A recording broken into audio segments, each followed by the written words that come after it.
Olá a todos do canal Refletindo sobre a Palavra.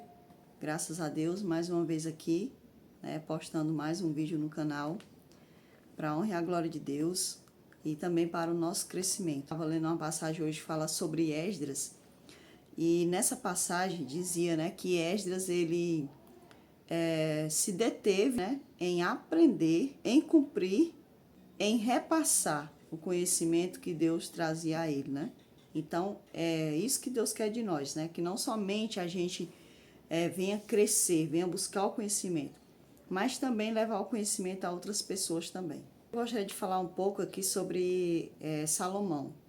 As escrituras, elas são tão... não é algo comum, Não é uma coisa natural o que está escrito nesse livro. É algo sobrenatural. E sempre que a gente lê, a gente sempre vai ver algo diferente naquela passagem, claro, que também tem algo também que a gente tem que se atentar. Porque, às vezes, você lê uma passagem nas Escrituras e o Espírito Santo, ele não liberou ainda para você entender. Por isso que, às vezes, a gente lê, E aí ele também vai ver o seu interesse, O seu grau de interesse. Então, sempre eu li essa passagem, sempre Deus me trazia algo.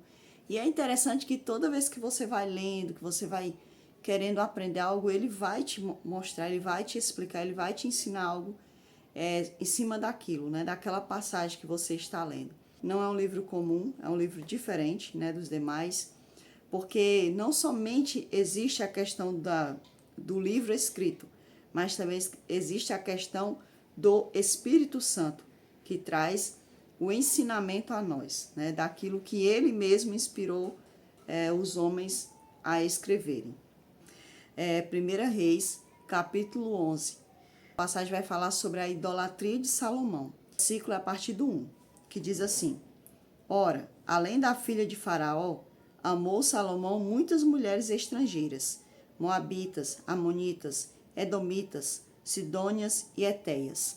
Então aqui a palavra do Senhor já diz que Salomão ele tinha uma esposa, que era a filha de Faraó. Aqui começa falando que ele tinha essa esposa, a filha de Faraó. Porém, como ele fazia muitos laços, muitas alianças, ele casou-se com outras mulheres, porque naquele tempo era muito comum os homens terem muitas mulheres e muitos filhos para garantir ali o reino, para que garantisse que o reino ficasse sempre na mão daquela pessoa. Existe também uma outra questão aqui, que antigamente muitos casavam, mas não era com aquele amor, Eles casavam porque eles queriam ter várias mulheres e vários filhos. O foco era ter vários filhos.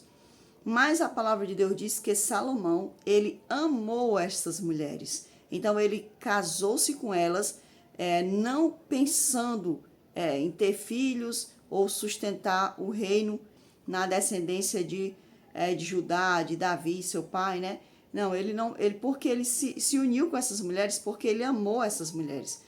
Ele se apaixonou, ele amou essas mulheres. E foi um amor tão grande que esse amor por elas ultrapassou, a sua fidelidade a Deus. Mulheres das nações de que havia o Senhor dito aos filhos de Israel: não caseis com elas, nem casem elas convosco, pois vos perverteriam o coração para seguirdes os seus deuses.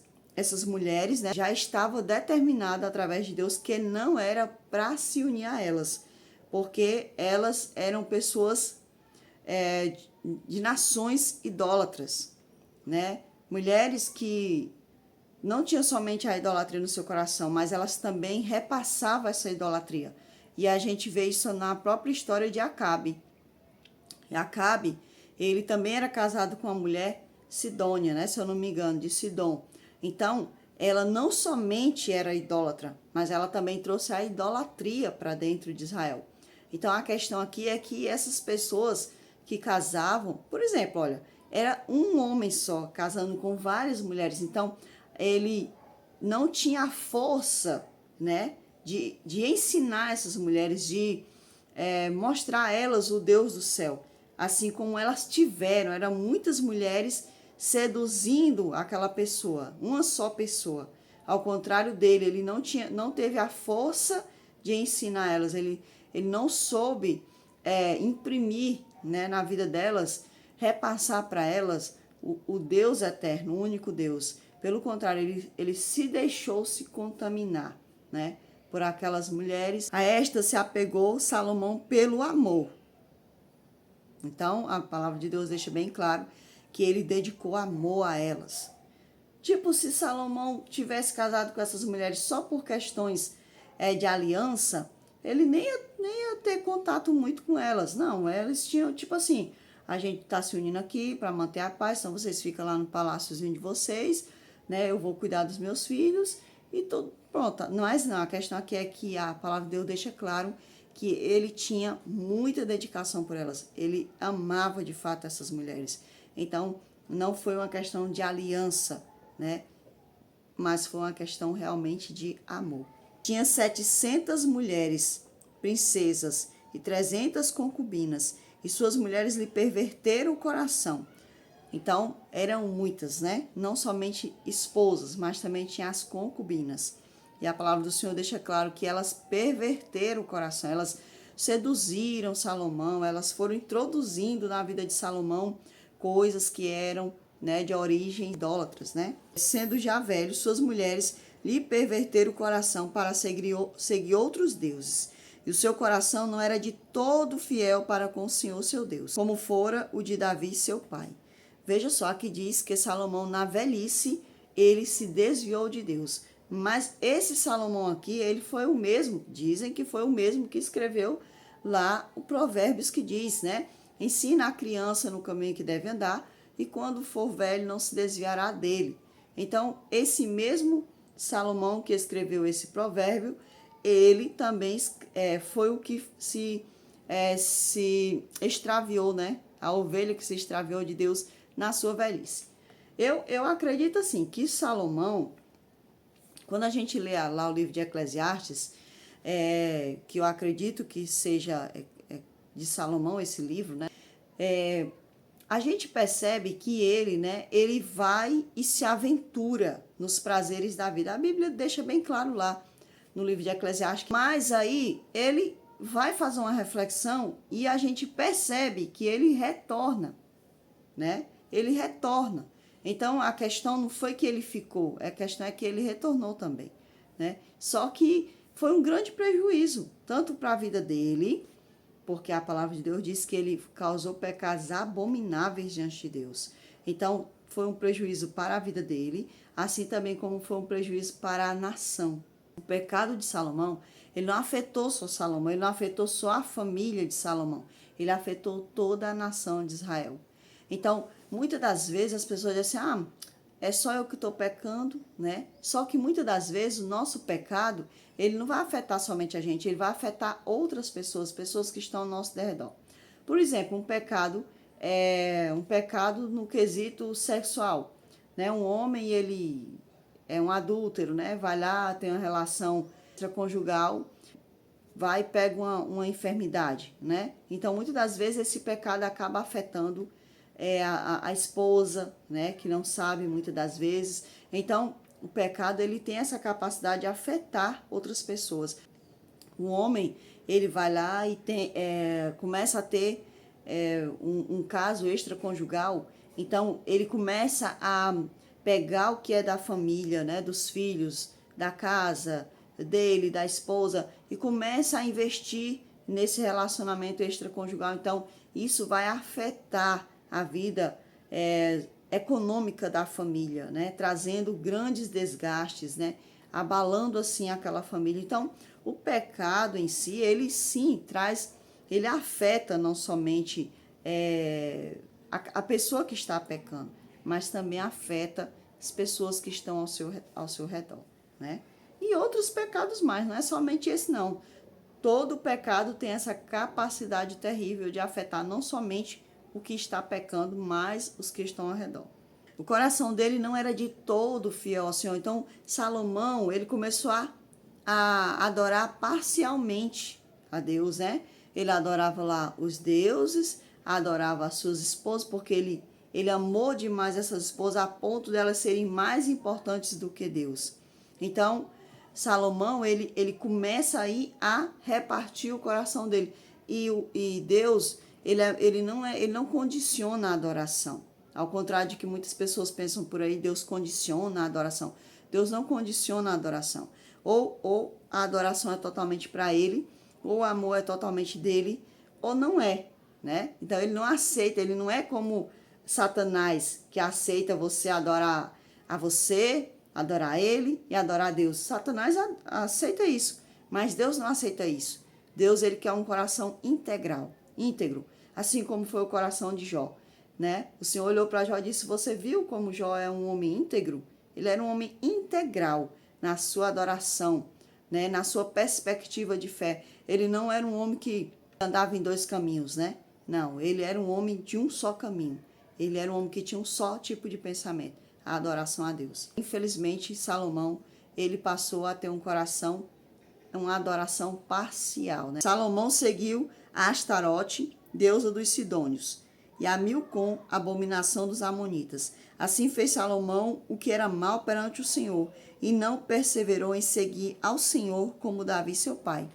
Davi, ele também teve várias mulheres, ele também teve várias concubinas. Davi andou lá no meio dos filisteus. A palavra de Deus diz que Davi olhou para Saul e disse: por que, Saul? Por que você me afetou tanto a ponto de eu ter que ir me introduzir, né, no meio de pessoas pagãs? A palavra do Senhor diz aqui que Salomão, ele começou a adorar esses deuses, né? Deuses das orgias, da sexualização, né? Deus onde os pais queimavam seus filhos, né? Então ele começou a praticar coisas abomináveis diante de Deus, né? Diante de todo Israel, né? Então Salomão, ele começou a ceder, né, às idolatrias, né, às vontades, os desejos das suas esposas. Nesse tempo edificou Salomão um santuário a Quemos, a abominação de Moabe, sobre o monte fronteiro a Jerusalém, e a Moloque, a abominação dos filhos de Amon. Então, ele não somente adorava esses deuses, mas a palavra do Senhor diz que agora ele faz um santuário, um lugar próprio onde se podia praticar uma adoração voltada para esses deuses, onde se podia sacrificar para esses deuses, né? Agora se imagina o que é que se sacrificava para esses deuses, né? Crianças, né? Talvez até mesmo pessoas adultas, animais. Era abominação, sacrificava pessoas. E não se podia sacrificar pessoas para Deus, porque Deus, ele mostrou que ele não era como os outros deuses que era ensinado para as pessoas, né? Mas ali Salomão aprendeu esses atos abomináveis, né?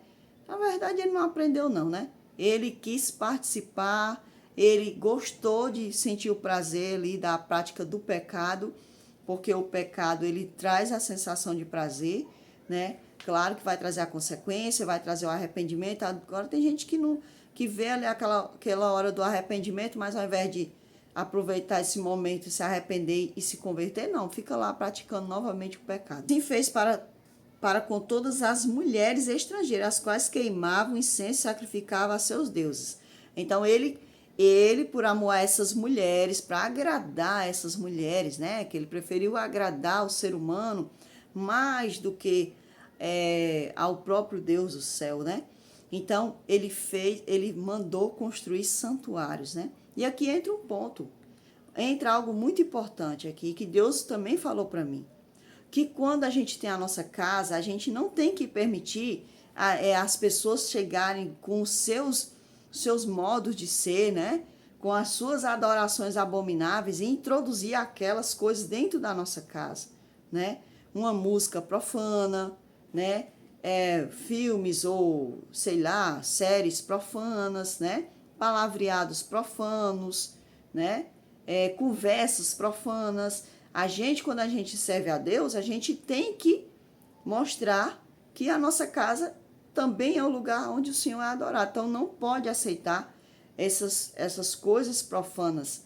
Não pode aceitar que, mas é meu irmão, é minha mãe, é meu tio, é meu sobrinho, é meu filho. Não se pode haver ligação das trevas com a luz, né? Então, se a casa é de um servo, tem que representar a quem aquele servo segue, que é o seu Senhor, Deus do céu e da terra. Então, Salomão, no começo, a casa dele pertencia a Deus, né? Mas depois Salomão começou a negociar, né? Agradar. Salomão, ele procurou agradar as pessoas, procurou agradar suas esposas. E nós não devemos agradar as pessoas. Porque não, senão fulano não vai se sentir bem aqui, não vai mais querer voltar. Não, não é assim. Se você é uma pessoa que serve a Deus, você tem que servir a Deus e ponto final. Não tem que haver dois senhores, não tem que haver negociação, não tem que haver concessões quanto à adoração. A adoração a Deus é a adoração a Deus e ponto final. É assim que tem que ser. Nós não devemos procurar agradar as pessoas e desagradar a Deus. Não existe isso, né? O Senhor é, acima de tudo, o Deus a quem nós devemos procurar agradar. Então, eu já tinha lido essa passagem várias e várias vezes, né? Nas Escrituras. E Deus sempre me mostrando coisas. E a última vez que eu li, Deus me mostrou esse ponto muito importante, que quando a nossa casa, nós trazemos pessoas, convidamos pessoas, nós não devemos deixar as pessoas entrar na nossa casa e fazer da nossa casa uma baderna, né? Trazer qualquer tipo de coisa para dentro da nossa casa, qualquer tipo de palavreado, qualquer tipo... Não se pode fazer assim. Porque na nossa casa, se nós servirmos a Deus, ali está a presença do Senhor através dos anjos do Senhor. E nós, se os anjos do Senhor estão conosco, então é um privilégio ter os anjos do Senhor conosco. Então nós não devemos negociar. Devemos manter nossa casa santa diante de Deus. E aí eu lembrei até do meu tio, né? Morou um tio com a gente um tempo, quando a gente era criança, né? Ele morou com a gente até a nossa adolescência. Até a minha adolescência, no caso, que os meninos eram menores, né? E esse meu tio, ele bebia, ele fumava, sabe? E aí aconteceu umas coisas, né? E tudo mais. Depois ele foi embora. E aí eu agradeci muito a Deus que quando foi no ano de 2010, esse meu tio, ele veio, né, lá da cidade onde ele morava. É diferente, né? Graças a Deus. E aí eu me lembro, né, que o meu tio, ele veio, aí ele tava lá fora, né? Eu fui ver o que ele tava fazendo lá fora. Ele tava bebendo uma cerveja, né? Então, para não entrar aqui não entrar na casa da mãe, né, da irmã dele, e beber essa cerveja dentro da casa da irmã dele, né? Ele bebeu a cerveja lá fora, né? E jogou a lata, né, fora, porque por respeito à mãe, né?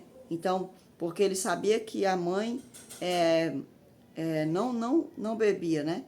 Então ele foi e ele fez isso, né? Então ele quer dizer, ele tinha mudado, esse meu tio havia mudado. Ele estava muito diferente. E eu louvo a Deus por isso, porque pouco tempo depois o meu tio veio a falecer, né? Veio a ser assassinado, né? Então eu agradeço muito a Deus, né? Porque o meu tio mudou, né? E também eu tenho esse testemunho, né, sobre ele, que ele respeitou ali a casa da irmã dele, né? No verso 9, fala assim, ó: pelo que o Senhor se indignou contra Salomão, pois desviaram o seu coração do Senhor, Deus de Israel, que 2 vezes lhe aparecera, e acerca disso lhe tinha ordenado que não seguisse outros deuses. Então, antes da gente pecar, o Senhor, ele já nos fala, olha, ele já nos atenta, já nos deixa sob alerta. Olha, o pecado pode querer vir contra você nesse sentido. Então, Deus vai nos falar através da boca de alguém, através de uma visão, através de sonhos. Ele vai nos falar, vai falar na nossa mente. Então, o Senhor, ele não deixa ninguém desapercebido. Todas as pessoas que pecam, o Senhor já alertou aquelas pessoas. Muitos vão pecar porque dão lugar ao pecado. Mas não é por falta de aviso do Senhor. Então a palavra do Senhor diz que Deus, ele ficou muito indignado com Salomão, porque por 2 vezes o Senhor apareceu a Salomão. Não foi qualquer coisa não, a palavra de Deus diz que ele apareceu a Salomão e avisou Salomão sobre isso. Mas Salomão fez o quê? Jogou fora as palavras do Senhor. Então, Salomão não é diferente da gente. tudo que está escrito aqui na palavra é um testemunho para que a gente fique alerta, se aperceba, né? Para que a gente não ande nos mesmos caminhos errados que essas pessoas andaram, né? Elas erraram, ficou aqui como testemunho para nós. Então, a palavra do Senhor deixa bem claro que o Senhor se indignou com Salomão sobre esse absurdo, porque Deus já havia falado para ele, apareceu para ele 2 vezes e falou para ele, alertou ele. Então, essa passagem aqui de Salomão, ela é muito importante para mim, né? E eu espero que também tenha sido importante para você rever, né? Reler essa passagem de Salomão e ficarmos atentos sobre a quem nós amamos mais, sobre a quem nós queremos agradar mais, né? E sobre como muitas das vezes lançamos fora a oportunidade de Deus, que Deus fala a nós e que muitas das vezes nós lançamos fora essa palavra do Senhor que vem ao nosso coração, pedindo que a gente não peque, que a gente não venha cair no pecado. Então, que possamos vigiar cada vez mais e que possamos ter um coração íntegro diante de Deus e nos desviar de coisas que nos separam do Senhor, que nos derruba, que pode nos desviar para sempre da presença do Senhor. Fiquem todos com Deus e até o próximo.